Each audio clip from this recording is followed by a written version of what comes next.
Class live कीजिए।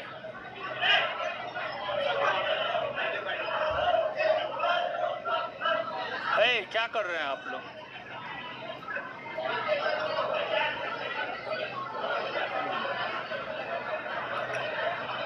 चलिए बैठ जाइए।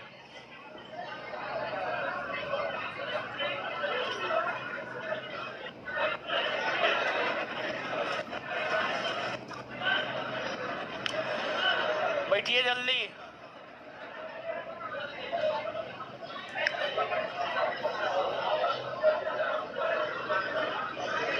रौनक कुमार सिंह, सनंत कुमार, रविशंकर यादव, चंदन बिंद, विक्की कुमार, आदर्श सिंह, सबको गुड मॉर्निंग। सब ऑनलाइन वाले लोग हैं।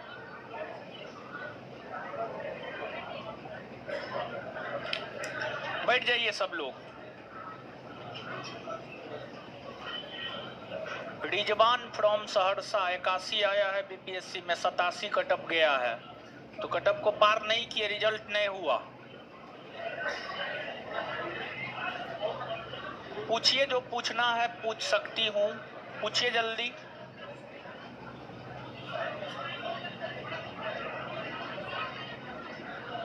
रमेश कुमार गुप्ता, नाम ले लिए आपका भी। ऑफलाइन एडमिशन नहीं हो रहा है, भीड़ है टेस्ट में थोड़ा सा, इसलिए तो ऑनलाइन भी कर दिए हैं। आराम से ऑनलाइन दीजिए। पानी है जी, थोड़ा पानी दीजिए तो।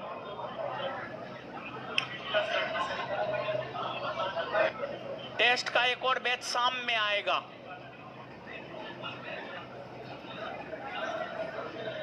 हाँ, वीडियो अपलोड होगा। ज्योग्राफी होगा आप लोग में, काहे ना होगा? पानी है जी, ज्योग्राफी होगा, एकदम होगा।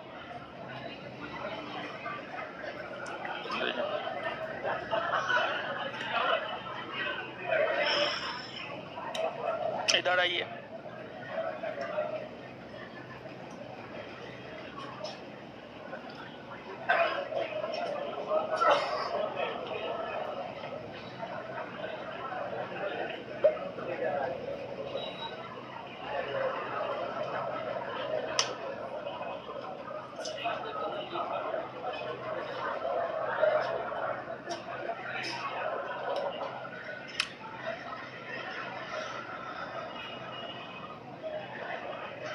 हॉस्टल स्टार्ट 1 मई से होने वाला है।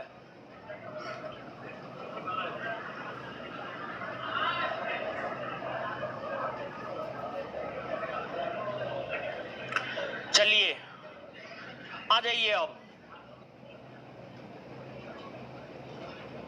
हाँ, एक कंफ्यूजन है बच्चों के बीच का है कि एक आध गो कॉल हम भी रिसीव किए। कंफ्यूजन ये है कि जो टेस्ट सुबह 8 से 10 शुरू किए हैं, क्या वो टेस्ट आपके बैच, हेलो, आप लोग बात नहीं कीजिएगा तो आवाज पहुंचेगा, बात कीजिएगा तो आवाज कहां से पहुंचेगा? देखिए, एक कंफ्यूजन है विद्यार्थी के बीच कि जो सुबह में 8 से 10 बिहार दरोगा डेली फुल लेंथ टेस्ट की शुरुआत किए हैं, क्या ये आपके बैच का टेस्ट है? नहीं, इस टेस्ट को बैच से कोई लेना देना नहीं है। इस टेस्ट को बैच से कोई लेना देना नहीं है। इस टेस्ट में अगर आप ऑनलाइन पार्टिसिपेट करना चाहते हैं तो ऑनलाइन पेमेंट करना होगा, ऑफलाइन पार्टिसिपेट करना चाहते हैं तो ऑफलाइन आपको पेमेंट करना होगा। इस बैच को टेस्ट को बैच से कोई लेना देना नहीं है। टेस्ट को बैच से कोई लेना देना नहीं है, समझ गए? तो ये चीज है। तो क्वेश्चन यानी बहुत विद्यार्थी के मन में ये है कि ये क्वेश्चन जो है यानी जो 8 से 10 टेस्ट होता है वो हर बैच में अपलोड किया जाएगा। नहीं, ऐसी कोई बात नहीं है।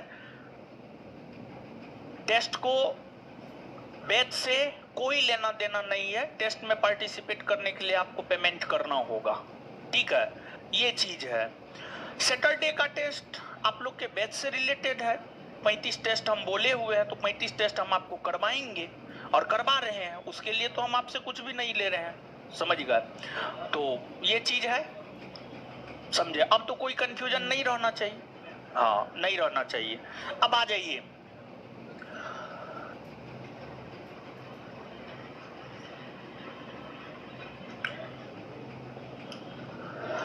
तो हम आपको पढ़ा रहे थे बंगाल के गवर्नर, गवर्नर जनरल, भारत के गवर्नर जनरल और भारत के वायसराय। इसमें जो है लॉर्ड डलहौजी, लॉर्ड डलहौजी के विषय में हम आपको बता रहे थे, लॉर्ड डलहौजी के विषय में बता रहे थे। तो लॉर्ड डलहौजी के विषय में जो है थोड़ी बहुत जानकारी आप और लीजिए। लॉर्ड डलहौजी के बाद लॉर्ड कैनिंग पर आ जाएंगे, और लॉर्ड कैनिंग जो है भारत के अंतिम गवर्नर जनरल और प्रथम वायसराय बने हैं। तो लॉर्ड कैनिंग को जो है हम लोग देखेंगे, लेकिन उससे पहले जो है लॉर्ड डलहौजी, लॉर्ड डलहौजी।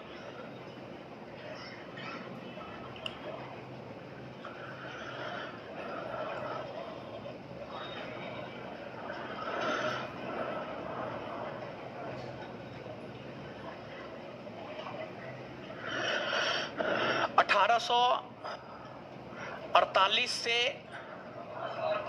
1856। देखिए, आपको जो है ये बात हम बताए हुए हैं कि लॉर्ड डलहौजी को भारत इसलिए भेजा गया ताकि वो भारत में ब्रिटिश साम्राज्य का विस्तार कर सके। और इसलिए जब लॉर्ड डलहौजी भारत आए तो लॉर्ड डलहौजी ने भारत की राजनीतिक व्यवस्था का अवलोकन किया और उन्होंने यह पाया कि अधिकतर भारतीय राजे महाराजे ऐसे हैं जिनके पास अपना कोई संतान नहीं है। तो उन्होंने यह घोषणा किया कि वैसे राजे महाराजे जिनके पास अपना संतान नहीं है, उन राजा महाराजाओं के निधन होने के बाद उनके राज्य को ब्रिटिश साम्राज्य में मिलाया जाएगा और उन राजा महाराजाओं को पुत्र गोद लेने का कोई अधिकार नहीं होगा। इसे ही गोद निषेध प्रथा या डॉक्ट्रिन ऑफ लैप्स या अपहरण की नीति या राजहड़प नीति कहा जाता है। डॉक्ट्रिन ऑफ लैप्स के तहत ही पिछले क्लास में डॉक्ट्रिन ऑफ लैप्स के विषय में हम बता दिए थे, इसलिए यहां पर हम बताएंगे नहीं। डॉक्ट्रिन ऑफ लैप्स की नीति के क्रियान्वयन हेतु लॉर्ड डलहौजी ने भारत के संपूर्ण देशी रियासत को 3 वर्गों में विभाजित किया था: स्वतंत्र देशी रियासत, अधीनस्थ देशी रियासत, आश्रित देशी रियासत। स्वतंत्र देशी रियासत के राजा महाराजाओं को पुत्र गोद लेने का अधिकार था, अधीनस्थ को अधिकार था लेकिन अंग्रेजों से पूछ करके, और आश्रित देशी रियासत के राजा महाराजाओं को पुत्र गोद लेने का कोई अधिकार प्राप्त नहीं था, कोई अधिकार प्राप्त नहीं था। इस डॉक्ट्रिन ऑफ लैप्स के तहत या राजहड़प नीति के तहत या अपहरण की नीति के तहत प्रथम राज्य जिसे ब्रिटिश साम्राज्य में मिलाया गया था वह आपको सतारा था, फिर बघाट, जैतपुर, संबलपुर, झांसी, नागपुर, उदयपुर, इन तमाम क्षेत्रों को राजहड़प नीति के तहत ब्रिटिश साम्राज्य में मिलाया गया। राजहड़प नीति के तहत ब्रिटिश साम्राज्य में जो है इन सभी क्षेत्रों को मिलाया गया। राजहड़प नीति के तहत ही 1855 ईस्वी में करौली को भी, करौली जो कि राजस्थान का एक देशी रियासत था, करौली को भी 1855 ईस्वी में राजहड़प नीति के तहत मिलाया गया था, लेकिन बोर्ड ऑफ कंट्रोलर ने अनुमति देने से इनकार कर दिया। बोर्ड ऑफ कंट्रोलर ने अनुमति देने से इनकार कर दिया। तो आपसे पूछा जाता है कौन ऐसा देशी रियासत है जिसे राजहड़प नीति के तहत 1855 ईस्वी में मिलाया गया लेकिन बोर्ड ऑफ कंट्रोलर ने उसे स्वीकृति देने से इनकार कर दिया? तो इसका उत्तर हो जाएगा करौली। क्या हो जाएगा? करौली। और राजहड़प नीति अवध के ऊपर लागू नहीं होता था, और जब अवध के ऊपर राजहड़प नीति लागू नहीं होता था तो अवध पर कुप्रशासन का आरोप लगाया गया और कुप्रशासन का आरोप लगा करके अवध को जो है ब्रिटिश साम्राज्य में मिलाया गया। अवध को ब्रिटिश साम्राज्य में मिलाया गया और कुप्रशासन के आधार पर अवध को ब्रिटिश साम्राज्य में मिलाया जाना लॉर्ड डलहौजी की सबसे बड़ी भूल मानी जाती है। लॉर्ड डलहौजी की सबसे बड़ी भूल मानी जाती है। ये सब बात जो है हम आपको पिछले क्लास में बताए थे। अभी जो बात हम आपको बताए हैं ये सब बात हम आपको पिछले क्लास में बताए थे। हाँ या ना? एकदम से हाँ, समझ गए। तो इसको आगे कंटिन्यू करेंगे, लेकिन उससे पहले कुछ चीज लिखना था ना, हम लोगों को लिखना था ना। तो हाँ, तो कुछ चीज को जो है हम लोग लिख लेते हैं। जो चीज हम लोगों को नोट डाउन करना था उसे जो है हम लोग नोट डाउन कर लेते हैं।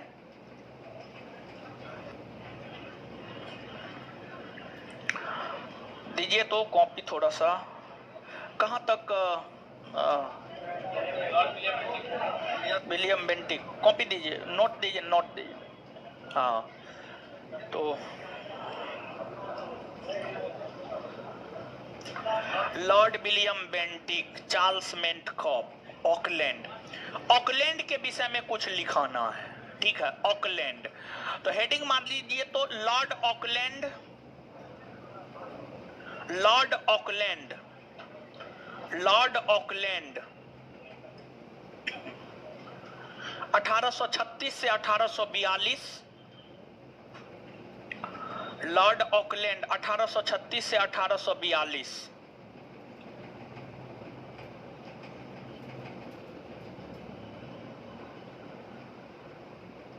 लॉर्ड ऑकलैंड में लिखिएगा 18, लॉर्ड ऑकलैंड कोस्ट में 1836 से 1842 लिखिएगा। इन्होंने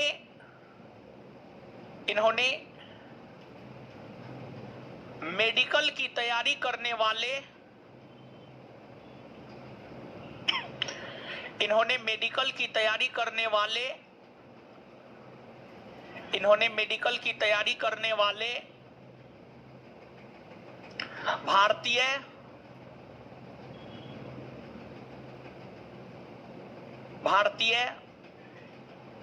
छात्रों को विदेश जाने की अनुमति प्रदान की।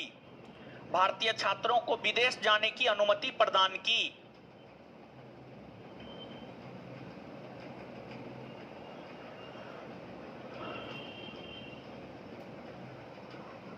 इन्हीं के समय 1838 ईस्वी में, इन्हीं के समय 1838 ईस्वी में पंजाब के सिख शासक रंजीत सिंह,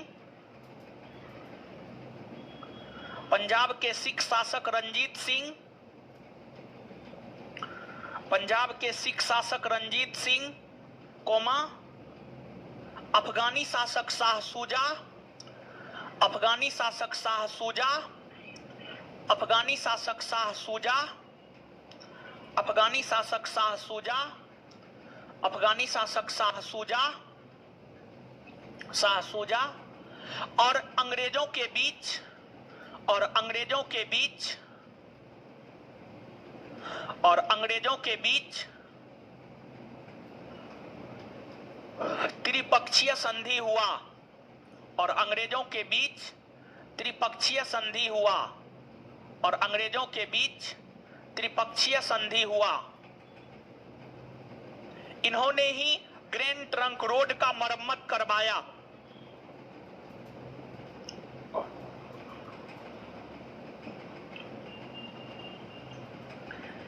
इन्होंने ही ग्रैंड ट्रंक रोड का मरम्मत करवाया। लॉर्ड ऑकलैंड में ही इन्होंने ही ग्रैंड ट्रंक रोड का मरम्मत करवाया। इन्होंने ही ग्रैंड ट्रंक रोड का मरम्मत करवाया। ग्रैंड ट्रंक रोड का मरम्मत करवाया, मरम्मत करवाया। चलिए अब लॉर्ड ऑकलैंड के बाद लिखिएगा लॉर्ड एलन बरो, लॉर्ड एलन बरो, लॉर्ड एलन बरो, लॉर्ड एलन बरो, लॉर्ड एलन बरो, लॉर्ड एलन बरो, लॉर्ड एलन बरो में लिखिएगा कॉस्ट में 1842 से 1844, 1842 से 1844, 1842 से 1844। इन्होंने 1843 ईस्वी में इन्होंने 1843 ईस्वी में सिंध को जीतकर इन्होंने 1843 ईस्वी में सिंध को जीतकर ब्रिटिश साम्राज्य में मिलाया। इन्होंने 1843 ईस्वी में सिंध को जीतकर ब्रिटिश साम्राज्य में मिलाया। इन्होंने 1843 ईस्वी में सिंध को जीतकर ब्रिटिश साम्राज्य में मिलाया। Full stop. इन्हीं के शासनकाल में 1843 ईस्वी में इन्हीं के शासनकाल में 1843 ईस्वी में 1843 ईस्वी में 1843 के अधिनियम की धारा 5 के तहत 1843 के अधिनियम की धारा 5 के तहत 1843 के अधिनियम की धारा 5 के तहत 1843 के अधिनियम की धारा 5 के तहत 1843 के अधिनियम की धारा 5 के तहत धारा 5 के तहत दास प्रथा का अंत किया गया। दास प्रथा का अंत किया गया। दास प्रथा का अंत किया गया। दास प्रथा का अंत किया गया। इनके शासनकाल से ही रविवार के दिन छुट्टी की शुरुआत हुई मानी जाती है। इनके शासनकाल से ही रविवार के दिन छुट्टी की शुरुआत हुई मानी जाती है।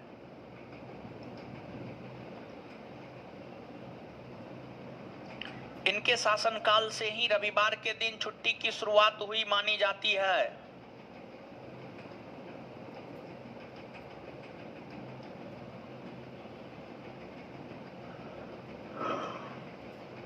हुई मानी जाती है।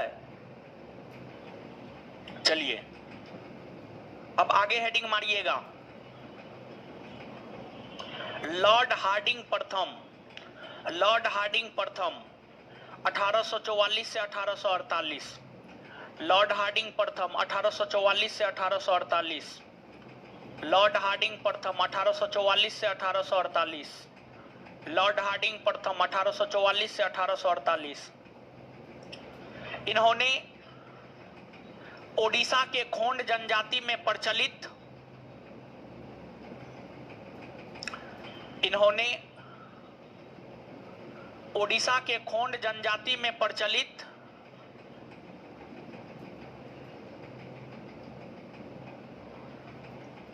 इन्होंने ओडिशा के खोंड जनजाति में प्रचलित नरबलि प्रथा इन्होंने ओडिशा के खोंड जनजाति में प्रचलित नरबलि प्रथा का अंत किया।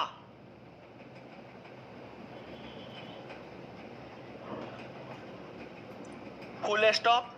इन्हीं के शासनकाल के समय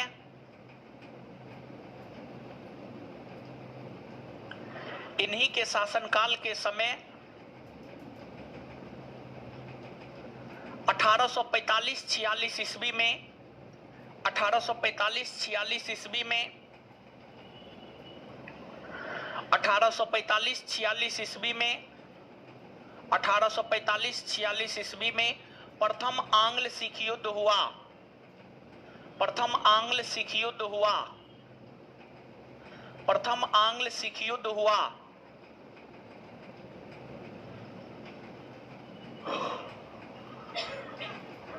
इन्हीं के समय अंग्रेजों ने कश्मीर का क्षेत्र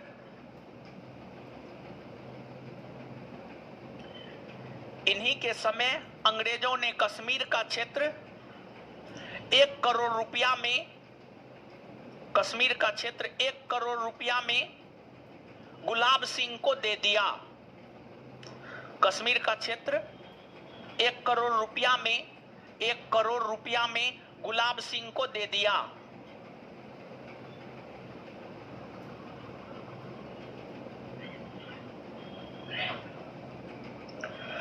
चलिए थोड़ा लॉर्ड डलहौजी पे आइएगा तो लॉर्ड डलहौजी में पहला पॉइंट है नोट में 1848-48 प्रथम आंग्ल सिख युद्ध, इसको 1848-49 कीजिए और प्रथम को काट करके द्वितीय कीजिए। नोट में आइएगा, नोट में लॉर्ड डलहौजी में पहला पॉइंट 1848-49 कीजिए और प्रथम को काट करके द्वितीय आंग्ल सिख युद्ध कीजिए, प्रथम को काट करके द्वितीय आंग्ल सिख युद्ध कीजिए। और इसके बाद 1850 द्वितीय आंग्ल बर्मा युद्ध, इसको जो है 1851-52 कीजिए, 1851-52 द्वितीय आंग्ल बर्मा युद्ध, 1851-52 द्वितीय आंग्ल बर्मा युद्ध, 1851-52 द्वितीय आंग्ल बर्मा युद्ध, 1851-52 द्वितीय आंग्ल बर्मा युद्ध, द्वितीय आंग्ल बर्मा युद्ध। चलिए अब एक आध गो पॉइंट लिखिएगा और लॉर्ड डलहौजी हेडिंग मारिए और एक आध गो पॉइंट लिखिए। लॉर्ड डलहौजी हेडिंग मारिए, एक आध गो पॉइंट लिखिए। लॉर्ड डलहौजी,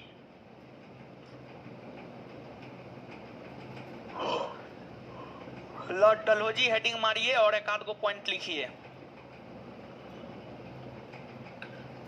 लिखिएगा। राज हड़प नीति का पहला शिकार, राज हड़प नीति का पहला शिकार 1848 ईस्वी में सतारा बना।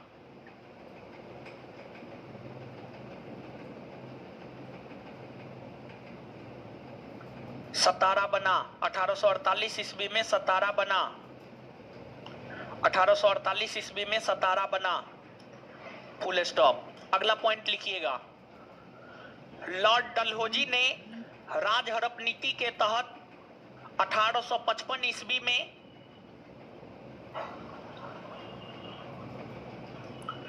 लॉर्ड डलहौजी ने राज हड़प नीति के तहत 1855 ईस्वी में लॉर्ड डलहौजी ने राज हड़प नीति के तहत 1855 ईस्वी में करौली करौली करौली करौली करौली को ब्रिटिश साम्राज्य में मिलाया, करौली को ब्रिटिश साम्राज्य में मिलाया।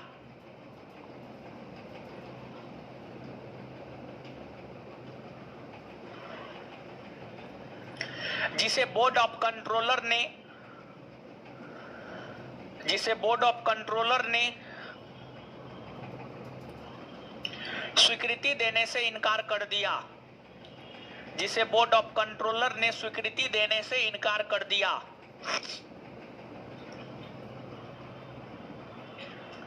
जिसे बोर्ड ऑफ कंट्रोलर ने स्वीकृति देने से इनकार कर दिया।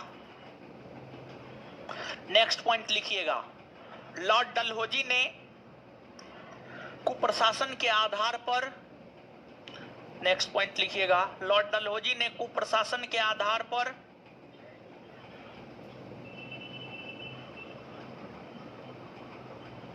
लॉर्ड डलहौजी ने कुप्रशासन के आधार पर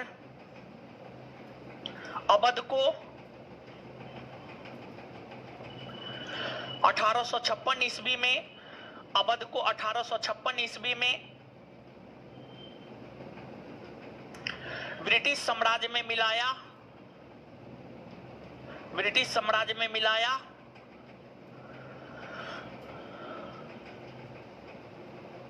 ब्रिटिश साम्राज्य में मिलाया, जो कि उसकी सबसे बड़ी भूल मानी जाती है, जो कि उसकी सबसे बड़ी भूल मानी जाती है, जो कि उसकी सबसे बड़ी भूल मानी जाती है, जो कि उसकी सबसे बड़ी भूल मानी जाती है।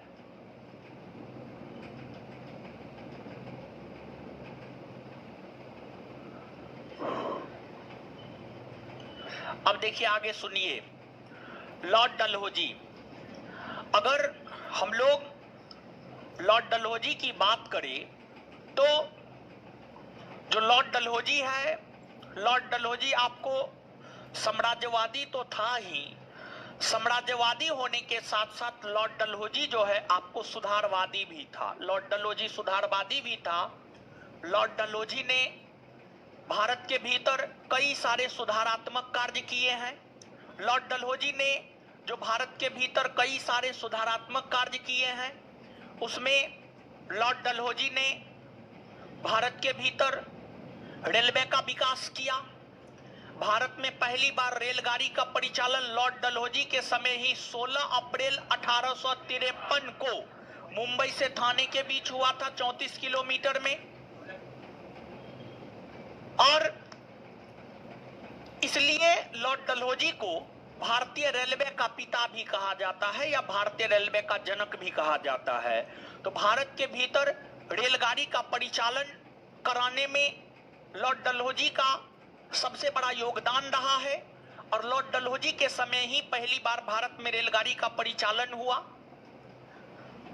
इसके बाद लॉर्ड डलहौजी के समय 1854 ईस्वी में डाकघर अधिनियम पारित हुआ। और जो डाकघर अधिनियम पारित हुआ, उस डाकघर अधिनियम के तहत ही पहली बार डाक टिकट जारी किया गया। पहली बार डाक टिकट जारी किया गया। लॉर्ड डलहौजी के समय भारत में शिक्षा के क्षेत्र में विकास को लेकर चार्ल्स वुड की अध्यक्षता में एक कमेटी गठित की गई थी। और उस कमेटी ने जो सिफारिश दी है, उस सिफारिश को ही वुड डिस्पैच कहा जाता है। और वुड डिस्पैच की सिफारिश को जब आप पढ़ेंगे तो वुड डिस्पैच की सिफारिश में सभी प्रकार की शिक्षा की बात की गई है। चाहे अंग्रेजी शिक्षा हो, भारतीय भाषा में शिक्षा हो, शहरी शिक्षा हो, ग्रामीण शिक्षा हो, महिला शिक्षा हो, पुरुष शिक्षा हो, या प्राथमिक शिक्षा हो, माध्यमिक शिक्षा हो, उच्च शिक्षा हो। अर्थात शिक्षा के क्षेत्र में समग्र विकास को लेकर वुड डिस्पैच ने सिफारिश किया था। शिक्षा के क्षेत्र में समग्र विकास को लेकर वुड डिस्पैच ने सिफारिश किया था, जिस वजह से वुड डिस्पैच की सिफारिश को शिक्षा के क्षेत्र में मैग्ना कार्टा अर्थात महाधिकार पत्र कहा जाता है। शिक्षा के क्षेत्र में मैग्ना कार्टा अर्थात महाधिकार पत्र कहा जाता है, महाधिकार पत्र कहा जाता है। और वुड डिस्पैच के तहत ही भारत में व्यापक स्तर पर शैक्षणिक क्षेत्र में विकास हुए। भारत में व्यापक स्तर पर शैक्षणिक क्षेत्र में विकास हुए। इसके बाद लॉर्ड डलहौजी 1856 में वापस जो है लंदन चले गए। लॉर्ड डलहौजी के बाद अगले भारतीय गवर्नर जनरल बनकर आए, उनका नाम था लॉर्ड कैनिंग। और लॉर्ड कैनिंग का शासनकाल है 1856 से 1862। लॉर्ड कैनिंग के समय 1856 ईस्वी में आपको हिंदू विधवा पुनर्विवाह अधिनियम पारित हुआ, लागू हुआ। लॉर्ड कैनिंग के समय ही 1857 ईस्वी का विद्रोह हुआ। लॉर्ड कैनिंग के समय ही 1857 ईस्वी में बंबई, मद्रास, कलकत्ता में विश्वविद्यालय का गठन हुआ। कलकत्ता, बंबई, मद्रास में विश्वविद्यालय का गठन हुआ। और कलकत्ता, मुंबई, मद्रास में विश्वविद्यालय के गठन की सिफारिश वुड डिस्पैच ने किया था। वुड डिस्पैच की सिफारिश पर ही 1857 ईस्वी में मुंबई, कलकत्ता, मद्रास में विश्वविद्यालय का गठन हुआ। 1857 के विद्रोह के बाद भारत के गवर्नर जनरल के पद को समाप्त कर दिया गया और वहां पर एक नया पद लाया गया, भारत का वायसराय। जो भारत का वायसराय का पद 1858 ईस्वी से लेकर के 1947 ईस्वी तक अस्तित्व में रहा। 1858 से लेकर 1947 ईस्वी तक भारतीय वायसराय के पद पर लॉर्ड कैनिंग से लेकर लॉर्ड माउंटबेटन तक रहे हैं। नोट में लिखा हुआ है लॉर्ड कैनिंग हो गया, लॉर्ड कैनिंग के बाद लॉर्ड एल्गिन हो गया, लॉर्ड एल्गिन के बाद सर जॉन लॉरेंस हो गए, सर जॉन लॉरेंस के बाद लॉर्ड मेयो हो गया, लॉर्ड नॉर्थब्रुक हो गया, Lord Lytton, Ripon, Dufferin, Lansdowne, Elgin द्वितीय, कर्जन, मिंटो द्वितीय, हार्डिंग द्वितीय, Chelmsford, Reading, Irwin, Willingdon, Linlithgow, Wavell, Mountbatten, यही ना है, यही सब है। इसी के विषय में अब हम लोगों को देखना है, इसी के विषय में अब हम लोगों को देखना है। तो अब जो है हम लोगों को जो देखना है वह भारत के वायसराय को देखना है, भारत के वायसराय।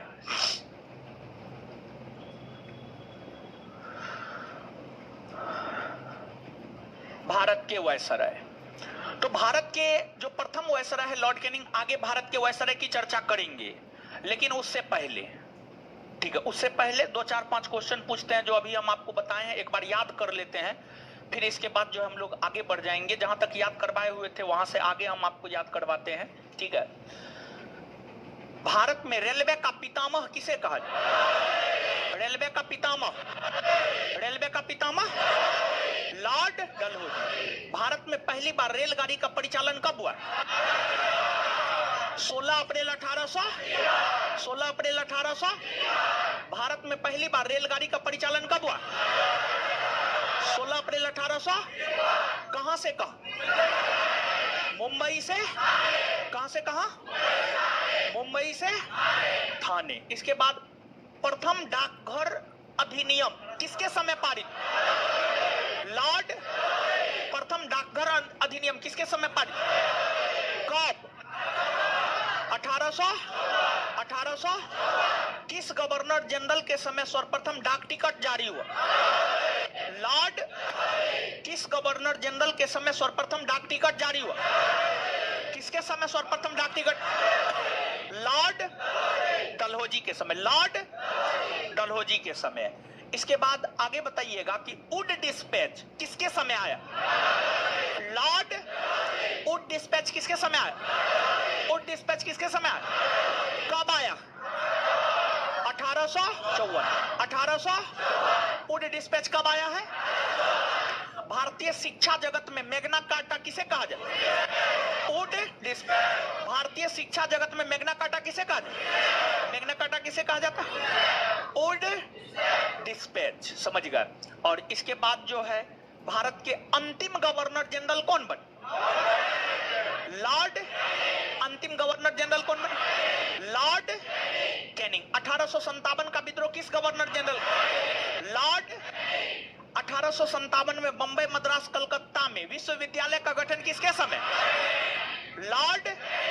बंबई, मद्रास, कलकत्ता में विश्वविद्यालय का गठन कब हुआ? कब हुआ है? बंबई, मद्रास, कलकत्ता में विश्वविद्यालय का गठन कब हुआ? 1857। बंबई, मद्रास, कलकत्ता में विश्वविद्यालय का गठन कब हुआ? अच्छा, जो बंबई, मद्रास, कलकत्ता में विश्वविद्यालय का गठन हुआ किसके सिफारिश? किसके सिफारिश पर? किसके सिफारिश पर? हिंदू विधवा पुनर्विवाह अधिनियम कब पारित हुआ? 1856। 1800। हिंदू विधवा पुनर्विवाह अधिनियम कब पारित हुआ? कब पारित हुआ है? 1856। किसके समय? लॉर्ड। लॉर्ड। और 1858 के भारत परिषद अधिनियम के तहत भारत के गवर्नर जनरल को क्या बनाया गया? भारत का वायसराय। भारत का प्रथम वायसराय कौन बना? किस अधिनियम के तहत? 1858 का भारत परिषद अधिनियम। 1858 का। चलिए अब हम लोग लॉर्ड कैनिंग को देखते हैं। लॉर्ड कैनिंग, लॉर्ड कैनिंग को एज ए भारतीय वायसराय देखेंगे तो 1858 से 1862, लेकिन उसके पूरे शासनकाल को देखेंगे तो 1856 से 1862। 1856 से 1862, ठीक है। तो अब आगे आइएगा, सुनिएगा। चलिए, अब आप काहे हल्ला कर रहे थे? बताइए क्या हुआ था, सही सही बताइएगा। 4:30 बजे, 7:30 बजे। हाँ हाँ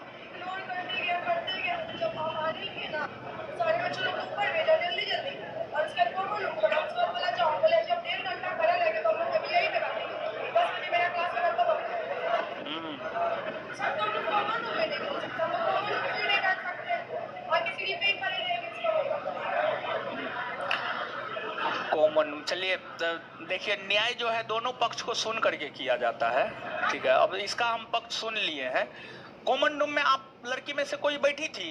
9 बजे जो भी बैठी होगी 9 बजे, 9 बजे के पहले अगर बैठी तो नहीं बोलेंगे। हैं? 9 बजे बैठे थे क्या बजे? 9 बजे। 9 बजे बैठे। और क्या बजे कॉमन रूम खुला है? गर्ल्स कॉमन रूम क्या बजे खुला है? अगर कोई लड़की देखी है तो 8:30। वो 8:30 बोल रही है। चलिए ठीक, 8:30 बजे खुला है। अच्छा ठीक है, गर्ल्स कॉमन रूम कल से 7:30 बजे हम खुलवा देंगे, हम बोल देंगे। ठीक है, ऐसे हम पूछ लेते हैं, वो लोग भी तो बोलेगा, आप देख लेंगे। ठीक है बैठिए। तो इसके लिए हल्ला क्या करना है, क्या होगा? देखिए सुनिए सुनिए, 1 मिनट, अरे सुनिए ना, मेरा बात सुनिए ना आप। ठीक है, जिस विभाग में आप जाइएगा ना, 8-8 घंटा खड़ा रहना पड़ेगा। ठीक है, यहाँ पर 1 से 1.5 घंटा खड़ा रहने में ना नहीं याद आ जाता है। हाँ ठीक है, हम कल से खुलवा देंगे कॉमन रूम 7:30 बजे। तो हल्ला नहीं करना है। ठीक है, हल्ला नहीं करना, वो सबके सामने हल्ला नहीं करना। हम हैं, हमारे सामने जितना चिल्लाना है चिल्लाइए ना आप।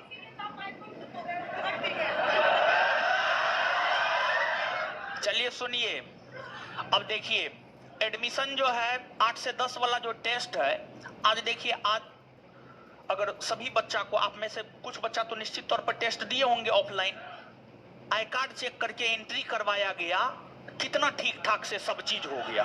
हुआ या नहीं हुआ? हो गया, समझ गए। अब देखिए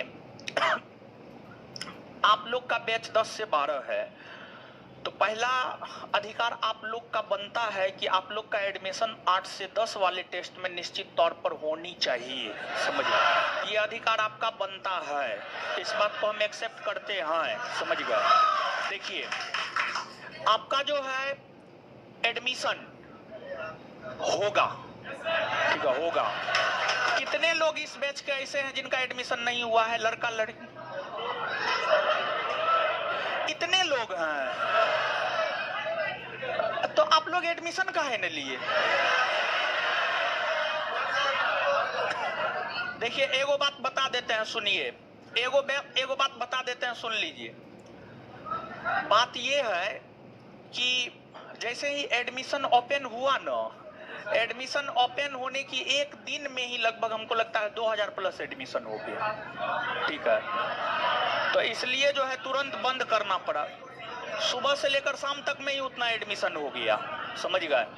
तो खैर कोई बात नहीं है, तो अभी रुक जाइए, अभी रुक जाइए, अभी रुक जाइए। एक तो 2 टाइम टेस्ट को कर देंगे, और दूसरी बात ये है कि पहले जो है ना, हमको लड़की लोग का एडमिशन करवा देने दीजिए।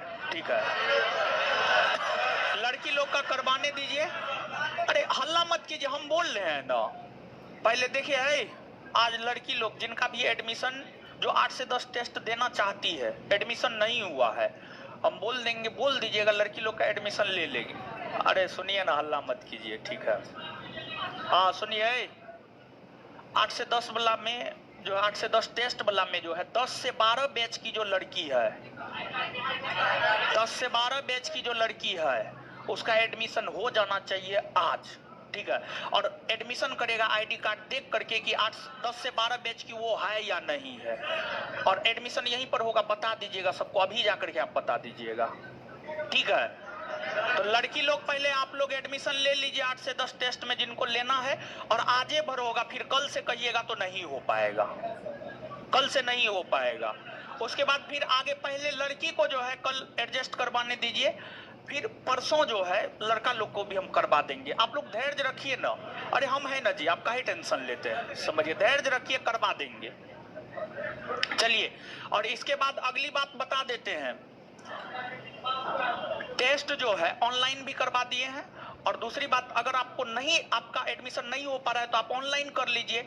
और दूसरी बात ये है कि अगले मंथ के टेस्ट का एडमिशन की घोषणा सबसे पहले हम आप ही के बैच में करेंगे कि फलना तारीख को अगले माह के टेस्ट का एडमिशन होगा, आप जल्दी करवा लीजिएगा। समझ गए?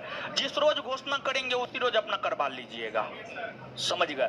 नहीं तो फिर बाद में करवाइएगा, नहीं हो पाता है तो आप लोग हम ही को कोसते हैं, तो हमको कोसते हैं, तो हम तो एडमिशन ओपन करवा देते हैं, आप लोग समय से नहीं लेते हैं, इसमें हम क्या कर सकते हैं? ठीक है, एडमिशन जो नहीं करवाए हैं, समझे, एडमिशन जो बंद करवा दिए हैं, डेली टेस्ट में लड़का सब गरियाता है। समझे, डेली टेस्ट वाला सब।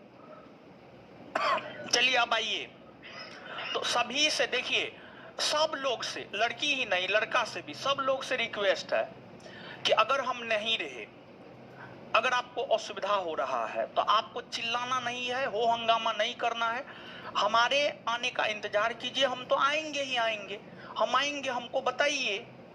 हम प्रॉब्लम जैसे ही हमारे सामने आएगा, तो जब प्रॉब्लम आता है तभी उसका सॉल्यूशन भी आता है, समझ गए, तो हम सुविधा कर देंगे ताकि आपको प्रॉब्लम ना हो। अब चिल्लाने से, हल्ला करने से जो है कुछ तो होगा नहीं, समझ, चिल्लाने हल्ला करने से कुछ होगा? कुछ नहीं होगा। तो चिल्लाना हल्ला करना नहीं है। Lord Canning, Lord Canning as a भारतीय वायसराय 1858 से 1862 तक रहे। इस अवधि के दौरान कई सारे नियम कानून भारतवर्ष के भीतर लागू हुए, कई सारी घटनाएं घटित हुई, जैसे कि इस अवधि के दौरान 1860 ईस्वी में भारतीय दंड संहिता, भारतीय दंड संहिता, इंडियन पेनल कोड, जिसमें सजा का प्रावधान है, आईपीसी, समझ गए, जिसमें सजा का प्रावधान है, मतलब आप जो भी कांड किए हैं उस घटना को लेकर क्या सजा दिया जा सकता है, उसके प्रावधान की चर्चा भारतीय दंड संहिता में देखने को मिलती है। मान लिया जाए अगर आपने किसी को चाकू मारा तो उसके लिए क्या सजा होगा, अगर आपके कारण किसी ने आत्महत्या कर लिया है उसको लेकर आपको क्या सजा मिलेगा, अगर आपने किसी की हत्या कर दी है तो उसको लेकर आपको क्या सजा मिलेगा। तो ये प्रावधान की चर्चा आईपीसी में है, इंडियन पेनल कोड भारतीय दंड संहिता में है, जो 1860 ईस्वी में लागू हुए हैं, 1860 ईस्वी में लागू हुए हैं। दूसरी बात यह है कि 1860 ईस्वी में ही लॉर्ड कैनिंग के समय पहली बार बजट पेश हुए, पहली बार जो है आपको बजट पेश हुए, पहली बार बजट पेश हुए, पहली बार बजट पेश हुए 1860 ईस्वी में लॉर्ड कैनिंग के समय ही। फिर लॉर्ड कैनिंग के समय ही 1860, 61, 62 ईस्वी में जो है बंगाल के क्षेत्र में नील विद्रोह हुए थे, बंगाल के क्षेत्र में नील विद्रोह हुए थे, खैर उसकी चर्चा आगे करेंगे, यहां पर नहीं करेंगे। इसके बाद 1861 ईस्वी में हाईकोर्ट अधिनियम पारित हुआ था, 1861 ईस्वी में जो है आपको हाईकोर्ट अधिनियम पारित हुआ था। तो ये तमाम चीज जो है आपको लॉर्ड कैनिंग के समय ही घटित हुए हैं। लॉर्ड कैनिंग के बाद जो अगले भारतीय वायसराय बने हैं उनका नाम है आपको लॉर्ड एल्गिन प्रथम, और जो लॉर्ड एल्गिन प्रथम है इनका शासनकाल है 1862 से 1863, 1862 से 1863। लॉर्ड एल्गिन का छोटा सा शासनकाल है, और लॉर्ड एल्गिन ने एक महत्वपूर्ण काम को अंजाम दिया है, और लॉर्ड एल्गिन ने जिस महत्वपूर्ण काम को अंजाम दिया है वह काम यह है कि इन्होंने बहावी आंदोलन का दमन किया, इन्होंने जो है बहावी आंदोलन का दमन किया, इन्होंने वहाबी आंदोलन का दमन किया, वहाबी आंदोलन का इन्होंने दमन किया। देखिए, वहाबी आंदोलन इस्लाम धर्म में चलने वाला एक सुधारवादी आंदोलन था, वहाबी आंदोलन इस्लाम धर्म में चलने वाला एक सुधारवादी आंदोलन था, लेकिन यह सुधारवादी आंदोलन बहुत ज्यादा लोकप्रिय नहीं हो पाया था। यह सुधारवादी आंदोलन बहुत ज्यादा लोकप्रिय क्यों नहीं हो पाया? तो इसका कारण है, इसका कारण यह है कि यह एक सांप्रदायिक आंदोलन था, यह एक सांप्रदायिक आंदोलन था। इसका मतलब क्या हुआ? इसका मतलब यह हुआ कि जो बहावी आंदोलन था जिसका नेतृत्व सैयद अहमद राय बरेलवी कर रहे थे, इस बहावी आंदोलन का नेतृत्व जो है सैयद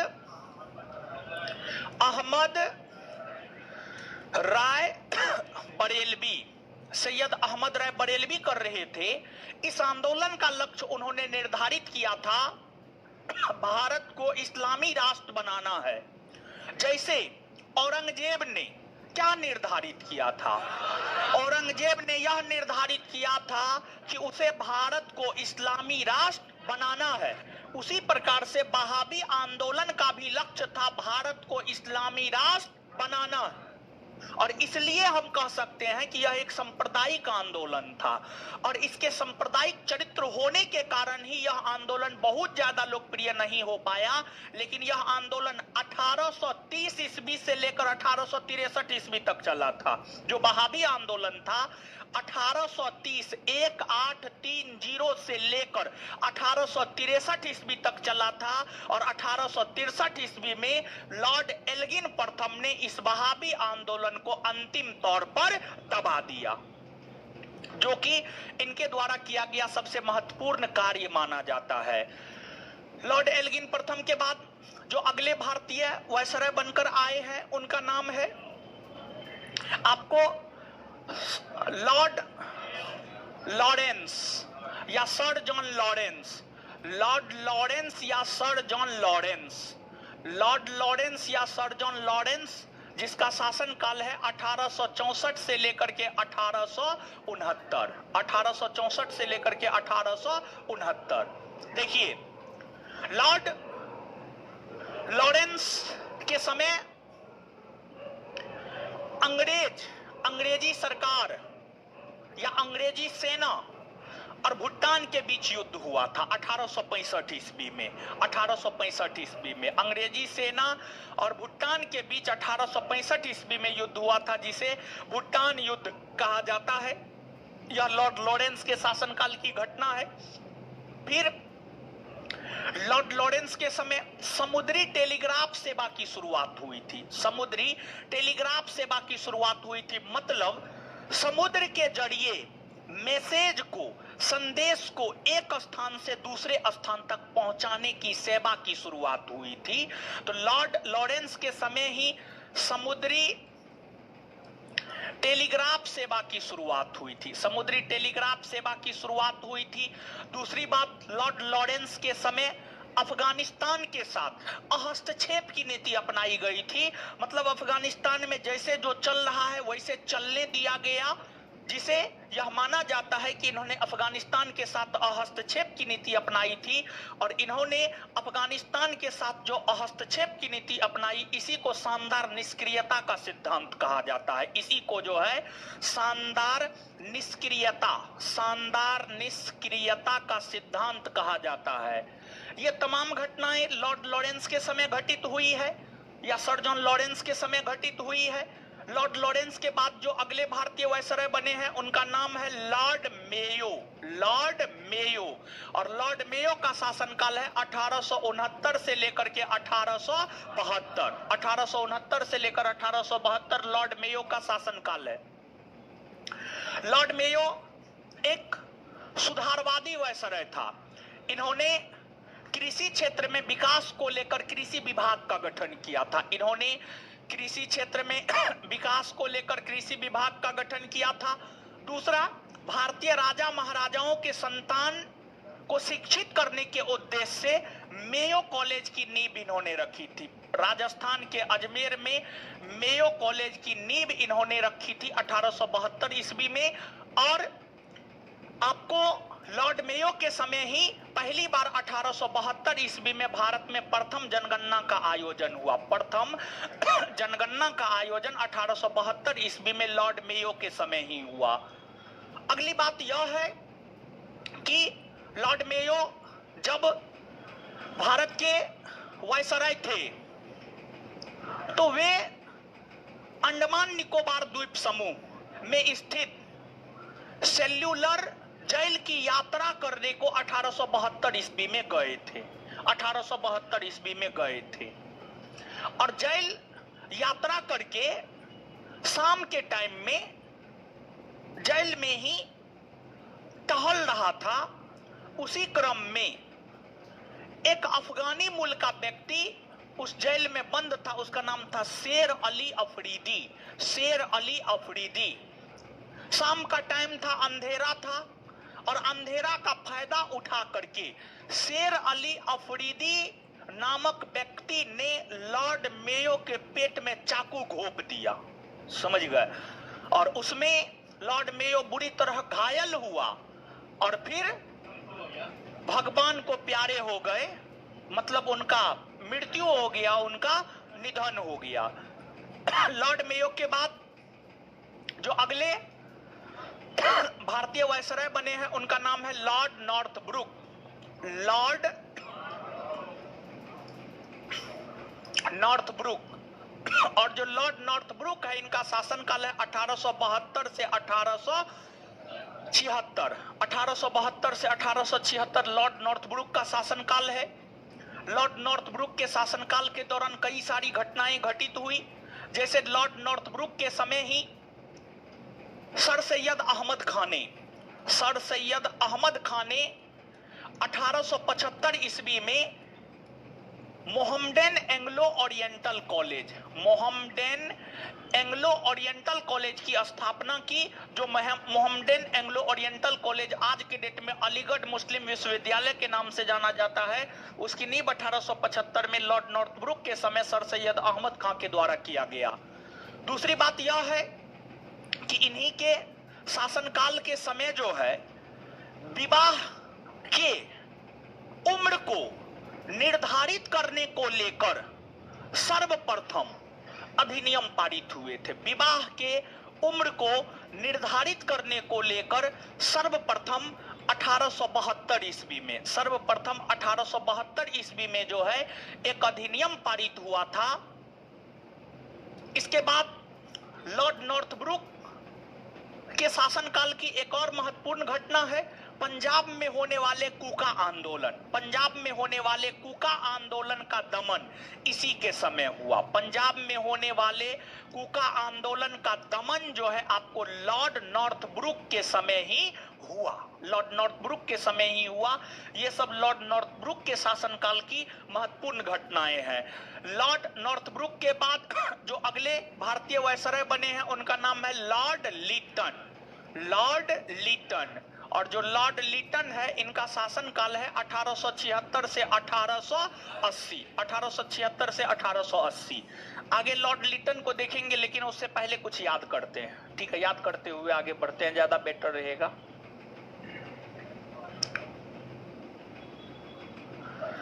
बताइए भारतीय दंड संहिता कब लागू हुआ? भारतीय दंड संहिता कब लागू? पहली बार बजट कब पेश हुआ? हाईकोर्ट अधिनियम कब पारित हुआ? अच्छा, जब भारतीय दंड संहिता लागू हुआ, पहली बार बजट पेश हुआ, हाईकोर्ट अधिनियम पारित हुआ, उस समय भारतीय वायसराय कौन था?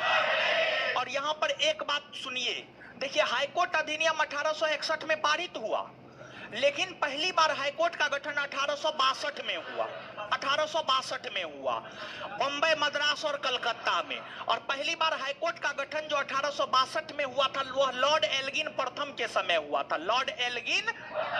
तो यहां पर गौर कीजिएगा, हाईकोर्ट अधिनियम 1861 ईस्वी में पारित लॉर्ड कैनिंग के समय हुआ। हाईकोर्ट अधिनियम 1861 ईस्वी में पारित लॉर्ड कैनिंग के समय हुआ, और इस अधिनियम के तहत हाईकोर्ट का गठन बम्बई, मद्रास, कलकत्ता में 1862 ईस्वी में लॉर्ड एल्गिन प्रथम के समय हुआ। लॉर्ड एल्गिन, कुछ समझ में आ रहा है? हाईकोर्ट अधिनियम 1861 ईस्वी में पारित किसके समय? हाईकोर्ट अधिनियम 1861 ईस्वी में पारित किसके समय? Lord Canning. पहली बार 1862 में बम्बई, मद्रास, कलकत्ता में हाईकोर्ट का गठन किसके समय हुआ? एल्गिन प्रथम का शासनकाल कब से कब तक? वहाबी आंदोलन का दमन किसने किया? वहाबी आंदोलन के नेतृत्व करता सैयद अहमद राय। वहाबी आंदोलन के नेतृत्व करता सैयद अहमद राय। और वहाबी आंदोलन का लक्ष्य क्या था? संपूर्ण भारत को इस्लामी राष्ट्र। वहाबी आंदोलन का लक्ष्य क्या था? संपूर्ण भारत को इस्लामी राष्ट्र बनाना। इसके बाद लॉर्ड एल्गिन के बाद कौन बने हैं? लॉर्ड एल्गिन के बाद कब से कब तक शासन? भूटान युद्ध कब हुआ? भूटान युद्ध कब हुआ है? चलिए, समुद्री टेलीग्राफ सेवा की शुरुआत किसके समय? समुद्री टेलीग्राफ सेवा। अफगानिस्तान के साथ जो हस्तक्षेप की नीति अपनाई उसे क्या कहा? शानदार निष्क्रियता का सिद्धांत। लॉर्ड लॉरेंस ने जो अफगानिस्तान के साथ हस्तक्षेप की नीति अपनाई इसे क्या कहा गया? शानदार निष्क्रियता का सिद्धांत। शानदार निष्क्रियता के सिद्धांत का संबंध किस वायसराय से? शानदार निष्क्रियता के सिद्धांत का संबंध किस वायसराय? शानदार निष्क्रियता के सिद्धांत का संबंध किस वायसराय? ये क्वेश्चन जो लास्ट में अभी तुरंत एक सेकंड पहले जो बोले, ये क्वेश्चन कई दफा, कई परीक्षा, कई बार पूछा है, समझ गए? तो इसको काफी ध्यानपूर्वक याद रखिएगा। इसके बाद अगले कौन बने हैं? लॉर्ड। कृषि विभाग का गठन किसने किया? मेयो कॉलेज की नींव किसने रखी? मेयो कॉलेज की नींव। प्रथम जनगणना 1872 में किसके समय? किसके समय हुआ? लॉर्ड मेयो के समय। लॉर्ड मेयो के बाद कौन बने? लॉर्ड मेयो के बाद Lord Northbrook. Sir Syed Ahmad Khan के द्वारा 1875 ईस्वी में जो मोहम्मडन एंग्लो ओरिएंटल कॉलेज की स्थापना की गई थी, उस समय भारतीय वायसराय कौन? सर सैयद अहमद खान के समय 1875 ईस्वी में जो मोहम्मडन एंग्लो ओरिएंटल कॉलेज की स्थापना की गई थी, उस समय भारतीय वायसराय कौन? Lord Northbrook. और इसके बाद जो है आगे बताइएगा, कुका आंदोलन का दमन किसके समय हुआ? कुका आंदोलन का दमन। कुका आंदोलन का दमन। नेटिव मैरिज एक्ट, विवाह के उम्र को निर्धारित करने को लेकर नेटिव मैरिज एक्ट 1872 में किसके समय पारित? नेटिव मैरिज एक्ट कब पारित हुआ? नेटिव मैरिज एक्ट कब पारित हुआ? किसके समय पारित हुआ? किसके समय? लॉर्ड नॉर्थ ब्रुक के समय। लॉर्ड नॉर्थ ब्रुक के बाद कौन बने? लॉर्ड नॉर्थ ब्रुक के बाद लॉर्ड, आगे सुनिए अब ध्यान से, लॉर्ड लीटन। देखिए, लॉर्ड लीटन, आपको जो है लॉर्ड लीटन बहुत बड़े साहित्यकार थे, बहुत बड़े उपन्यासकार और बहुत बड़े साहित्यकार थे। इसलिए उन्हें ओवन मेरीडीथ कहा जाता है, समझ गए? इसलिए उन्हें ओवन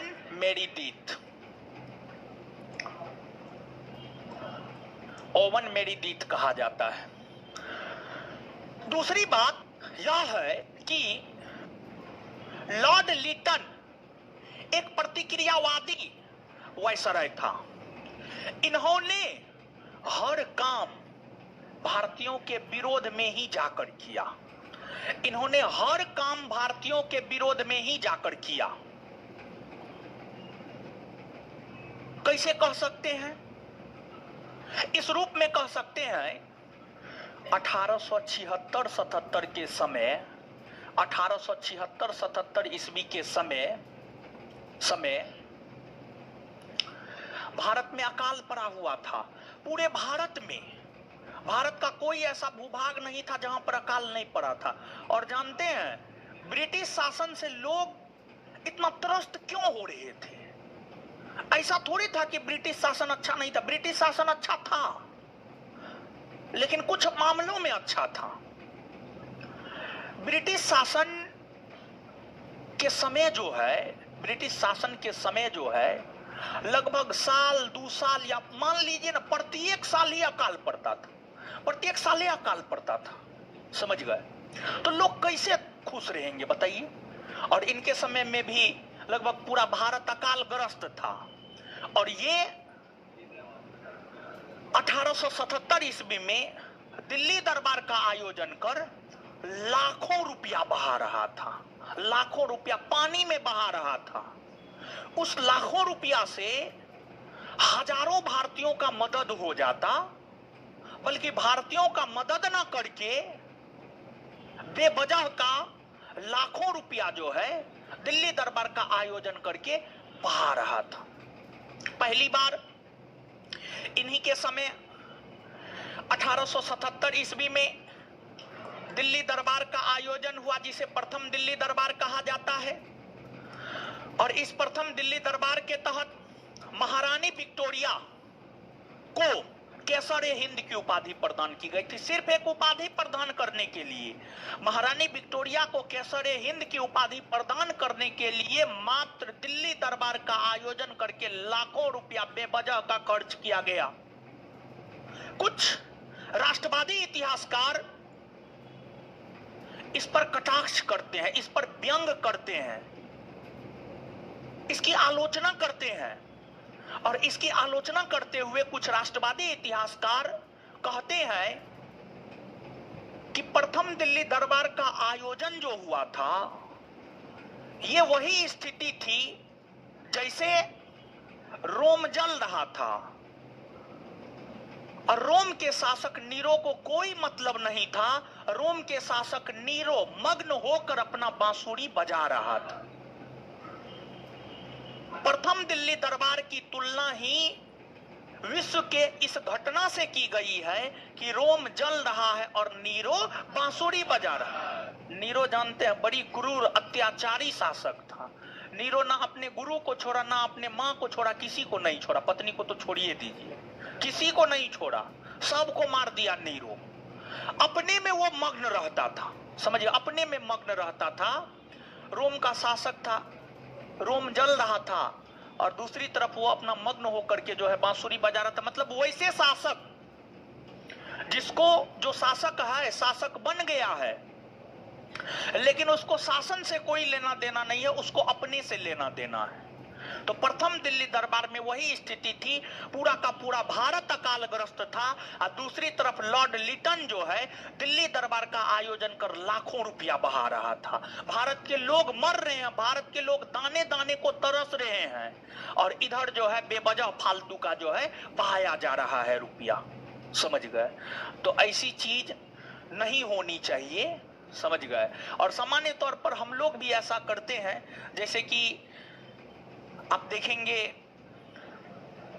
शादी विवाह में जो है जमीन बेच करके लोग शादी विवाह कर लेता है, खूब खर्च कर देता है। अब बाद में कर्ज तले दब जाता है और फिर बाद में बड़ी दिक्कतों का सामना करना पड़ता है। दाना दाना के लिए लोग तरसने लगता है। बहुत सारे एग्जाम्पल आपके समाज में, हमारे समाज में इस प्रकार का मिल जाएंगे।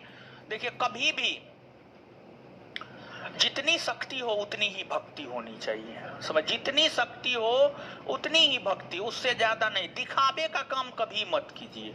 जिंदगी में जितना सिंपल रह सकते हैं उतना सिंपल रहिए, समझ गए। उससे बेटर कुछ नहीं है, उससे बेहतर कुछ नहीं है। देखिए, मान लिया जाए कि आज आपके पास पैसा है, क्या हमेशा आपके पास पैसा रहेगा? कभी नहीं, कभी नहीं, ऐसा हो ही नहीं सकता है। देखिए ना, अडानी जी को 2 या 3 नंबर पर था, क्या हो गया है? और वो खिसकेगा, बहुत खिसकेगा, इतना खिसकेगा कि उसका होश ठिकाने आ जाएगा, समझे। तो चलिए छोड़िए ये सब बात। तो जो परीक्षा को लेकर के था वो तो बताइए दिए हैं। आगे लॉर्ड लिटन ने जब दिल्ली दरबार का आयोजन किया ना, तो भारतीय भाषा में, हे देखिए देखिए, कहां ही टेस्ट मारने के लिए आया होगा, अब बैठ गया, समझ गया, बैठ गया। और इसके बाद जो है अब भूख लग गया होगा तो अभी जा रहा है। अच्छा ठीक है, हम तो कल बोल ही दिए हैं 8 बजे तक बच्चा आ जाएगा, 45 मिनट बनाने का टाइम देंगे। 8:45 से 9:45 में पूरा क्लासरूम खाली करवा देंगे, समझ गए। तब नया एंट्री करवाएंगे। ये सब बैठ जाता है, बीच में आते जाते रहता है, डिस्टर्ब करता है, समझ गए। मतलब देखिए कितना लोग जो है बेईमान हो गया है कि अरे आपका क्लास खत्म हुआ, अब 100 रुपया में आप क्या चाहते हैं? सुबह 8 से लेकर 12 बजे तक पढ़े हैं? अजीब हाल है। अरे ईमानदार बनिए महाराज, आपका बैच का टाइम खत्म हुआ, आप क्लासरूम से निकल जाइए, समझे। और एक आध गो बच्चा तो क्या किया जानते, डेली टेस्ट सीरीज का रसीद लेके आया था, और वो भी पिछले माह तक उसका वैलिडिटी था। जब आई कार्ड बढ़िया से चेक होता है ना, बहुत पकड़ाता है। ऐसा ऐसा पकड़ाता है, जनवरी में एडमिशन लिया डेली टेस्ट सीरीज में, मार्च तक दे रहा है टेस्ट, 200 में 3 महीना। समझ गए? चलिए ये गलती हम लोगों में है कि हम लोग आई कार्ड बढ़िया से चेक नहीं करवाते हैं। समझ गए? तो ये गलती मैनेजमेंट का ही, हम लोगों का गलती है, तो खैर कोई बात नहीं, लेकिन जिस रोज चेक होता है उस रोज बढ़िया से पकड़ा जाता। कम से कम जानते हैं बहुत बच्चा पकड़ाता, जिस रोज टेस्ट हो गया, जिस रोज चेक हो गया, बहुत इतना पकड़ाता है कि आप समझ नहीं पाइएगा। इतना मोटा मोटा गद्दी आता है वो, यानी मेरे पास फाड़ने के लिए। हाँ, डुप्लीकेट रसीद सब। और आजकल तो क्या क्या करने लगा, क्या बताएं आपको। चलिए छोड़िए। तो ऐसा नहीं करना चाहिए। अरे पटना में शिक्षा कितना सस्ता है, इतना 100-200 रुपया में आपको इतना चीज मिलता है, और उसमें भी आप बेईमानी करते हैं। तो आप अपने साथ शुरू से लेकर आज तक कितना बेईमानी किए होंगे। आपका चरित्र वैसा बन गया है बेईमान वाला, मतलब आप शुरुए से अपने प्रति बेईमान है। समझे? 100-200 रुपया टेस्ट का है, बताइए उसमें भी कितना खर्च होता है, सब चीज उसमें भी लड़का लोग ऐसे करता है। समझे? खैर छोड़िए, कोई बात नहीं है, उनको वही ठीक लगता है, करने दीजिए। लॉर्ड लिटन जब दिल्ली दरबार का आयोजन किया और बेवजह का लाखों रुपया खर्च किया, तो भारतीय भाषा में छपने वाले समाचार पत्र ने इसकी आलोचना की। भारतीय भाषा में छपने वाले समाचार पत्र ने जब इसकी आलोचना की, तो लॉर्ड लिटन ने भारतीय भाषा में छपने वाले समाचार पत्र को प्रतिबंधित करने के उद्देश्य से 1878 ईस्वी में एक एक्ट पारित किया, जिस एक्ट को वर्नाक्यूलर प्रेस एक्ट कहा जाता है। यानी इन्होंने जो दिल्ली दरबार का आयोजन कर लाखों रुपया पानी के तरह बहाया, उसकी आलोचना भारतीय भाषा में छपने वाले, मतलब हिंदी, संस्कृत, बंगाली, मराठी, गुजराती, इन भाषाओं में छपने वाले समाचार पत्र ने जब लॉर्ड लिटन की आलोचना की, तो लॉर्ड लिटन आलोचना से बचने के लिए भारतीय भाषा में छपने वाले समाचार पत्र पर प्रतिबंध लगाने को लेकर 1878 ईस्वी में वर्नाक्यूलर प्रेस एक्ट पारित किया। वर्नाक्यूलर प्रेस एक्ट पारित किया। वर्नाक्यूलर प्रेस एक्ट पारित किया। और इस वर्नाक्यूलर प्रेस एक्ट जानते हैं, सबसे ज्यादा जिस समाचार पत्र ने लॉर्ड लिटन को आड़े हाथ लिया था, वह समाचार पत्र था सोम प्रकाश। वह समाचार पत्र था सोम प्रकाश। इस पर चंद विद्यासागर उसके संपादक थे, और वह समाचार पत्र बांग्ला भाषा में छपता था। और उसी मेनली मुख्य तौर पर सोम प्रकाश को प्रतिबंधित करने के लिए वर्नाक्यूलर प्रेस एक्ट लाया गया था, लेकिन उसका प्रभाव अन्य समाचार पत्रों पर भी पड़ा। इस एक्ट के तहत सोम प्रकाश को प्रतिबंधित कर दिया गया, और सोम प्रकाश ही नहीं बल्कि भारतीय भाषा में छपने वाले अन्य समाचार पत्र भी प्रतिबंधित कर दिए गए। भारतीय भाषा में छपने वाले अन्य समाचार पत्र भी जो है आपको प्रतिबंधित कर दिए गए, सोम प्रकाश के अलावे भी। इसके बाद इन्होंने भारतीयों से लाइसेंस लेने का अधिकार छीन लिया, और इसको लेकर इन्होंने 1878 ईस्वी में आर्म्स एक्ट पारित किया। और 1878 ईस्वी में आर्म्स एक्ट पारित करके इन्होंने भारतीयों से लाइसेंस रखने, भारतीयों से जो है आर्म्स रखने के अधिकार, लाइसेंस नहीं, आर्म्स रखने के अधिकार को छीन लिया। और अगली बात कि इन्होंने सिविल सेवा प्रतियोगिता परीक्षा में शामिल होने की उम्र को 21 वर्ष से घटाकर 19 वर्ष कर दिया। एक तो पहले 23 वर्ष था, 23 वर्ष से घटाकर 22 वर्ष, फिर 21 वर्ष, और फिर इन्होंने 21 वर्ष से घटाकर 19 वर्ष कर दिया। और 21 वर्ष से घटाकर 19 वर्ष इसलिए कर दिया ताकि भारत के लोग आईसीएस की सेवा में शामिल ना हो सके, ताकि भारत के लोग आईसीएस की सेवा में शामिल ना हो सके। इसी को लेकर इन्होंने ऐसा काम किया। तो कुल मिलाकर के आपने लॉर्ड लिटन के विषय में जो जाना है, तो लॉर्ड लिटन के विषय में जो आपको हमने बताया है, ये चीज क्या संकेत देता है कि इन्होंने हर काम भारतीयों के विरोध में ही जाकर किया। इन्होंने हर काम भारतीयों के विरोध में जाकर किया। लॉर्ड लिटन के बाद जो अगले भारतीय वायसराय बने हैं उनका नाम है लॉर्ड रिपन। लॉर्ड रिपन का शासनकाल है 1880 से 1884। 1880 से 1884 लॉर्ड रिपन का शासनकाल है। देखिए, रिपन सभी भारतीय वायसरायों में सबसे लोकप्रिय भारतीय वायसराय लॉर्ड रिपन को माना जाता है, और लॉर्ड रिपन ने भारतीयों के समर्थन में कई सारे काम किए। लॉर्ड रिपन ने जो है भारतीयों के समर्थन में कई सारे काम किए। सबसे पहली बात, लॉर्ड रिपन ने 1882 ईस्वी में वर्नाक्यूलर प्रेस एक्ट को रद्द कर दिया। वर्नाकुलर प्रेस एक्ट को रद्द कर दिया। तो देखिए, यहां पर ध्यान देने वाली बात है, वर्नाकुलर प्रेस एक्ट के संदर्भ में जो प्रश्न पूछा जाता है, बहुत प्रकार के प्रश्न पूछे जाते हैं वर्नाकुलर प्रेस एक्ट को लेकर। वर्नाकुलर प्रेस एक्ट को लेकर एक प्रश्न यह पूछा जाता है कि वर्नाकुलर प्रेस एक्ट कब पारित हुआ है। तो हल्ला नहीं कीजिए, क्वेश्चन सुनिए और आंसर सुनिए, दोनों बात सुनिए। अब बाद में नहीं तो आप लोग जो कंफ्यूजाते हैं इसी वजह से शांत रहिए। पहली दफा हमको बोलने दीजिए, दूसरी दफा में आप बोलिएगा। वर्नाकुलर प्रेस एक्ट पारित 1878 ईस्वी में हुआ, पारित किया लॉर्ड लिटन ने। यह रद्द 1882 में हुआ, इसे रद्द किया लॉर्ड रिपन ने। तीसरी बात, भारतीय भाषा में छपने वाले समाचार पत्र को प्रतिबंधित करने के लिए यह एक्ट पारित किया गया। चौथी बात, इस एक्ट पर व्यंग कसते हुए एसएन बनर्जी ने, सुरेंद्रनाथ बनर्जी ने यह कहा कि यह एक्ट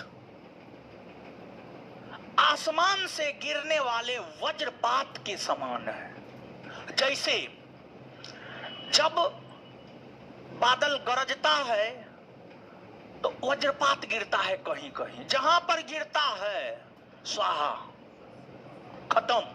अगर आप पे गिर गया तो आप स्वाहा, मतलब आप खत्म। पेपर में नहीं देखते हैं जी, सुनते ना है वज्रपात गिरने से एक लोग की मौत हो गई, नहीं सुनते हैं। ठनका, हाँ, बिजली, वही बात हुआ। तो एसएन बनर्जी ने वर्नाकुलर प्रेस एक्ट को लेकर कहा कि वर्नाकुलर प्रेस एक्ट आसमान से गिरने वाले वज्रपात के समान है, जिसने अचानक भारतीय भाषा में छपने वाले समाचार पत्र को ही बंद कर दिया। तो ये तमाम प्रकार के प्रश्न जो है आपसे पूछे जाते हैं। तो ये जो तमाम प्रकार के प्रश्न आपसे पूछे जाते हैं, इसको आप याद रखिएगा। कुछ बात समझ में आया? तो आपसे कहा जाएगा वर्नाकुलर प्रेस एक्ट कब पारित हुआ? 1878। कब रद्द हुआ? 1882। किसने पारित किया है? लॉर्ड लिटन ने। किसने रद्द किया है? लॉर्ड। इस एक्ट के तहत किस भाषा में छपने वाले समाचार पत्र? भारतीय भाषा। भारतीय और अगली बात कि वर्नाकुलर प्रेस एक्ट को किसने आसमान से गिरने वाले वज्र? सुरेंद्रनाथ, एसएन बनर्जी, सुरेंद्रनाथ। बात समझ में आया? तो ये सब बात याद रखिएगा। दूसरी बात, इन्होंने, लॉर्ड रिपन ने आर्म्स एक्ट को भी रद्द कर दिया और भारतीयों को कहा कि आप हथियार रख सकते हैं। तीसरी बात, इन्होंने फिर से सिविल सेवा प्रतियोगिता परीक्षा में शामिल होने की उम्र को 19 वर्ष से बढ़ाकर 21 वर्ष कर दिया। 19 वर्ष से बढ़ाकर, तो यहां पर कंफ्यूज आइएगा नहीं, 21 से घटाकर 19 लिटन, 19 से बढ़ाकर 21 रिपन। बात समझ में आया? तो सिविल सेवा प्रतियोगिता परीक्षा में शामिल होने की उम्र को 21 से घटाकर 19 किसने की? लिटन ने। 21 से घटाकर 19 लिटन ने। 19 से बढ़ाकर 21 किसने किया? रिपन ने किया। इसके बाद रिपन ने यह देखा कि भारत में जो है हाईकोर्ट सबका गठन हो रहा है और हाईकोर्ट में यूरोपीय न्यायाधीश है, भारतीय न्यायाधीश भी है, लेकिन रिपन ने यह देखा कि यूरोपीय न्यायाधीश को विशेषाधिकार प्राप्त है और भारतीय न्यायाधीशों को कोई विशेषाधिकार प्राप्त नहीं है। यूरोपीय न्यायाधीशों को विशेषाधिकार प्राप्त है लेकिन भारतीय न्यायाधीशों को कोई विशेषाधिकार प्राप्त नहीं है। तो रिपन ने भारतीय न्यायाधीश और यूरोपीय न्यायाधीश दोनों को एक समान अधिकार प्रदान करने को लेकर 1882 ईस्वी में इल्बर्ट बिल विधेयक पारित किया। 1882 ईस्वी में इल्बर्ट बिल विधेयक पारित किया और उस विधेयक में कहा गया हाईकोर्ट में जितना अधिकार भारतीय मूल के न्यायाधीशों को प्राप्त है उतना ही अधिकार जितना अधिकार यूरोपीय मूल के न्यायाधीशों को प्राप्त है उतना ही अधिकार भारतीय मूल के न्यायाधीशों को भी मिलनी चाहिए। जैसे यूरोपीय मूल के न्यायाधीश को यह अधिकार था कि वो यूरोपीय मूल के लोगों के मामलों की सुनवाई कर सकता है, वो भारतीय मूल के लोगों की मामलों की सुनवाई कर सकता है, लेकिन भारतीय मूल के न्यायाधीशों को सिर्फ इतना अधिकार था कि वह सिर्फ और सिर्फ भारतीय मूल के लोगों की सुनवाई कर सकता, भारतीय मूल के लोगों के मामलों की सुनवाई कर सकता है, वह यूरोपीय मूल के लोगों के मामलों की सुनवाई नहीं कर सकता था। तो विशेष तौर पर इल्बर्ट बिल विधेयक के जरिए भारतीय मूल के न्यायाधीशों को यह अधिकार प्रदान करने का प्रयास किया गया कि भारतीय मूल के न्यायाधीश भी यूरोपीय मामले और भारतीय मामले दोनों की सुनवाई कर सकते हैं। लेकिन इसको लेकर भारत के भीतर विरोध होने लगे, अंग्रेजों ने विरोध करने लगा और अंग्रेजों ने जो इल्बर्ट बिल विधेयक का विरोध किया, विरोध करते हुए उन लोगों ने जो विद्रोह किया, उस विद्रोह को इतिहास में श्वेत विद्रोह कहा जाता है। श्वेत विद्रोह कहा जाता है। देखिए, आप नहीं समझे होंगे तो समझिएगा। एक तो पहली बात आप ये याद रखिएगा कि इल्बर्ट बिल विधेयक का संबंध लॉर्ड रिपन से है। पहली बात क्या याद रखिएगा?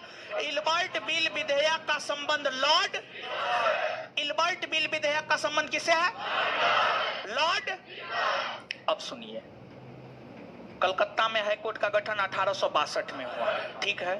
कलकत्ता में जो हाईकोर्ट था, उस हाईकोर्ट में यूरोपीय मूल के न्यायाधीश थे और भारतीय मूल के न्यायाधीश थे। मतलब कुछ भारत के भी लोग थे जो कलकत्ता हाईकोर्ट में न्यायाधीश थे और कुछ ब्रिटेन, फ्रांस के लोग थे जो कलकत्ता हाईकोर्ट के न्यायाधीश थे। ये बात समझ में आ रहा है? तो कलकत्ता हाईकोर्ट में भारतीय मूल के न्यायाधीश भी थे और यूरोपीय मूल के। इतना बात क्लियर? अब देखिए, जो यूरोपीय मूल का न्यायाधीश था उसे यह अधिकार था कि हाईकोर्ट में भारतीय लोगों से संबंधित मामला है या यूरोपीय लोगों से संबंधित मामला है, उस सब की सुनवाई यूरोपीय मूल के न्यायाधीश कर सकते थे। लेकिन कलकत्ता हाईकोर्ट में जो भारतीय मूल के न्यायाधीश थे, उन्हें यह अधिकार था कि अगर कोई यूरोपीय लोगों का मामला आया तो उसकी सुनवाई भारतीय मूल के न्यायाधीश नहीं कर सकते थे। अगर कोई भारतीय मूल के लोगों का मामला आया तो उसकी सुनवाई भारतीय न्यायाधीश कर सकते थे। मतलब एक ही हाईकोर्ट में दो न्यायाधीश है, एक को ज्यादा अधिकार है, एक को कम अधिकार है। तो ये जो ज्यादा और कम अधिकार था, इसी को बैलेंस करने के लिए इल्बर्ट बिल विधेयक लाया गया और इल्बर्ट बिल विधेयक के जरिए भारतीय मूल के न्यायाधीशों को यह अधिकार दिया गया कि वह भारतीय लोगों के मामलों की सुनवाई के साथ साथ यूरोपीय लोगों के मामलों की भी सुनवाई कर सकते हैं, लेकिन इस विधेयक को लेकर अंग्रेजों ने विद्रोह कर दिया, जिस वजह से इसको वापस लेना पड़ा। बात समझ में आया? अब समझ में आया इल्बर्ट बिल? आए? हाँ। इसके बाद लॉर्ड रिपन ने ही भारत में यह देखा कि भारत जो है ग्रामीणीकृत देश है, मतलब भारत के अधिकतर लोग गांव में रहते हैं, भारत गांव में बसता है। तो उन्होंने ग्रामीण क्षेत्र के विकास को लेकर स्थानीय स्वशासन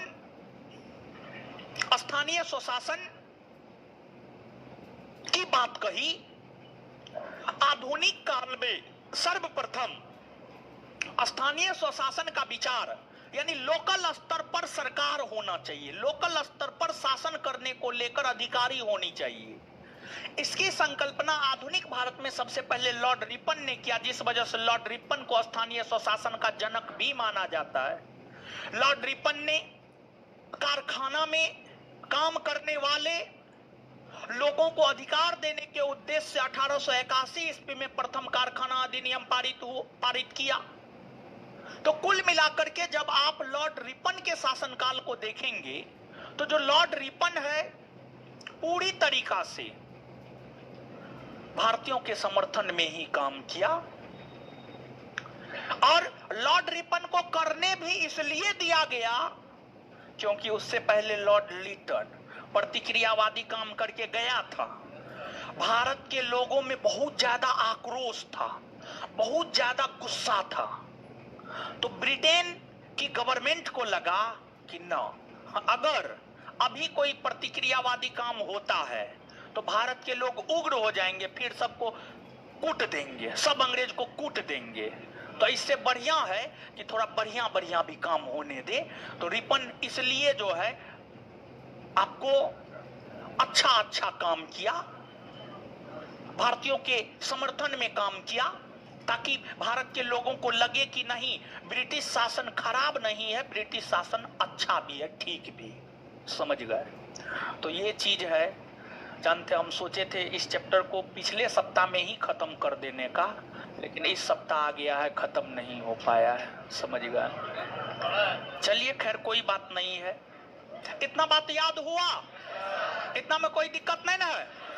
चलिए, अगले क्लास में तो खत्म हो ही जाएगा, अब तो कुछ है ही नहीं। अगले क्लास में क्वेश्चन आंसर भी करवाना प्रारंभ कर देंगे। अब सुनिए, यहां तक याद हो गया ना? हो याद तो करवाते ही गए हैं, कोई दिक्कत नहीं ना? घर पे जाके एक बार देख लीजिएगा, और अगले क्लास में देख लेंगे। जो नहीं लिखा होगा नोट में वो हम आपको नोट डाउन करवा देंगे, ठीक? आपको चिंता नहीं करना है। हाँ, जो भी होगा, नहीं होगा तो नोट डाउन करवा देंगे। चलिए सुनिए, अब गुरुजी लोग होमवर्क सब दीजिए।